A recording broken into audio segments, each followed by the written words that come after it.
The kingdom of God is like a man who gets to borrow his friend's Ferrari. My name is Melvin. Welcome to the channel, where we discuss how to live as holy men in a Western culture, a culture where more than half of the marriages end up in divorce. And not just that, selecting the wrong partner is one of the primary reasons for why people leave the faith. They're good Christians, but they don't let God lead them in their dating life. They take that into their own hands and end up trading the God of heaven and all his eternal promises for a worldly girl. To help you to not be part of those statistics, I want to share with you my SICC dating model that will set you up for a happy and healthy marriage. You are not a regular man. You are a holy man in Christ. And those popular dating methods, they're not good enough for you. 10 years ago, I'm volunteering as a Bible worker in Australia, and I'm meeting one of the godliest couples that I've ever met. And they share with us, my wife was with me there, and they share their love story. And it's something entirely different than anything that I had heard before, completely opposite to all the movies that I had seen.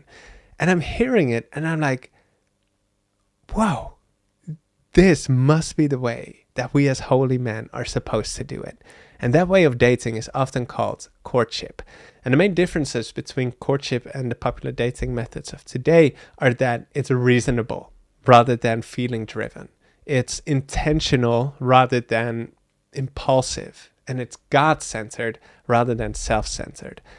Christian courtship is about finding a suitable partner to marry with whom you can create a stable family and glorify God together more than what you could do alone. And to help you do it like that, let me introduce to you my SICC model, SICC. It stands for Study, Inspect, Connect, and Court. These are the 4 phases that you need to go through to set you up for a happy and healthy marriage. Now, it should go without saying, but we often forget it, so I will emphasize it anyway. All throughout these 4 phases, pray every day. Let God be the one to lead you in all of these decisions rather than your limbic system. The first phase is study. There's 2 things that you need to study here, principles and preference. First, you need to do research. What does a godly woman look like according to God? What qualities should she possess? What character traits should you look for or avoid? How should she prioritize her life? What beliefs should she have? So you write all of these things down, you turn it into a checklist, and it's very important that you have high standards here. Because again, choosing a life partner is not like a board game. You know, you lose and just start over again. This is impacting the heart of a daughter of God, whom he gave his life for. This decision shapes the children that you may bring into the world. Your relationship can either lift them up to God or drag them down to experience hell. Your friends, your church, your family, in-laws, many people will be affected by this decision. And not to forget, you yourself.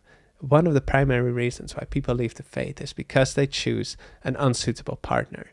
Now, I'll put some links in the description to resources that I have found useful for understanding God's criteria and standards for your wife, for marriage, for family. Now, the other thing that you need to study is your preference. You don't need to marry a girl that ticks off all the principles of a godly woman, but you're not really physically attracted to her, or you don't really have other things in common. You're allowed to have preferences, though, of course, with those you can be more flexible. What interests do you wish that your future wife would share with you? Do you want her to be sporty and athletic like you? Do you want her to be adventurous and like camping, or rather maybe be more homey and sit in front of the fire and read? What physically are you attracted to? Is a smile important to you? It doesn't matter if she's tall or short. So that's the first step. You study to paint a picture of what you're even looking for. Establish the criteria that you should measure with. Without this, it's much easier for you to fall for temptations and find yourself in ungodly and unhealthy relationships. You want to be intentional about who you are looking for. The second phase of the SICC model is inspect. With your list, you can now start looking around. Now, don't be creepy about it, but strategically, you should go to places where the chances are highest for you to meet such a girl. Go to church events, be part of small groups, get yourself out there and be social, be friendly. And when you see a girl that arrests your interest, you go into stalk mode. Wait, no, okay, that's a bad name, not stalk mode. Don't go stalking her, but a little bit. Don't take this in a creepy way. Don't go to her house and wait in the bushes, okay? But you can try to be around her in a normal, healthy way. Join some of the activities that she's a part of. Join some conversations in her friend group.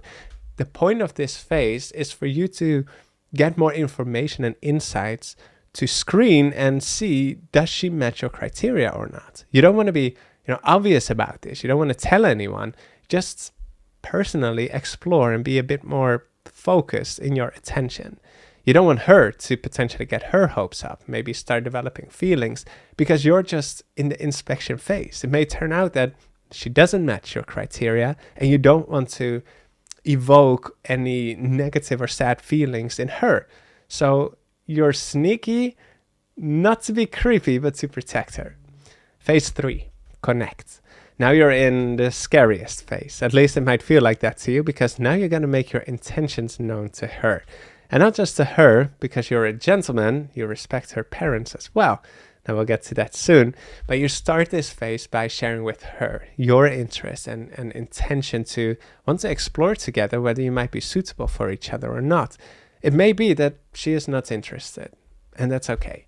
The simple truth is we are not all attracted to every single human being of the opposite sex. And even with those that we might physically be attracted to, we might not see our personalities or interests match. And because you're not taking the feeling-based approach of dating, you're not emotionally invested yet. So it won't hurt your feelings if she maybe says no. You may still feel a bit sad, but you don't take it personal because the reasonable approach that you have taken. But maybe she is interested in getting to know you. And of course it will make you feel happy, but don't let that get to your head too much, because now the temptations also will increase. It's still not public, keep it on the down low, so there's no pressure, no external pressure on the both of you, no Facebook statuses updates yet. In this phase, you want to get to know each other. That really is the primary thing. Most likely it's no problem for you to get talking about your interests and education or work, but you want to dig deeper than that, because again, this isn't about, falling in love and feeling good and blindly rushing into marriage, but from an intellectual point of view to explore if in the future you are suitable or not to merge your lives together into one. That's not nothing. So be open and be transparent with each other. Talk about your flaws and your weaknesses, your good and bad habits, both of your childhoods and upbringing, the character of your parents. All of those things shape how we are and think and might act in the future.